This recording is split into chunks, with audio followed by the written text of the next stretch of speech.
والآن مع قصيدة للأستاذ الشاعر الفنان محمد المصري. أنا المصري، أنا المصري، أنا المصري، في عيني تاريخ وفي دمي الكنوز.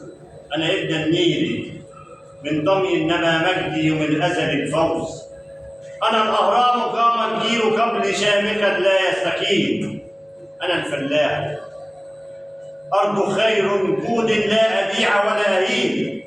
أنا الحضارة والأديان في قلبي وفي سمعي الأذان. أنا محراب والأزهر نوري، لم يمر عليه زمان.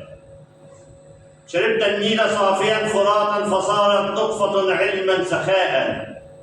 أنا جسر العروبة حين ضاقت، أنا السند الذي يهب البقاء. في صدري شجاعة من تبني الأرض بالحب المقيمة، ومن واجه الطغيان حتى صار تاريخي به مجد عظيم. أنا صوت الثقافة والمقامات والألحان والأشعار. أنا صانع المجد الذي يبقى رغم عاديات الأقدار. وإن مالت بنا الدنيا قليلا فصبري في شدائدها يقين. أنا المصري، مهما العمر يمضي فإني باق لست ألين. أنا المصري. الشاعر الكبير والفنان محمد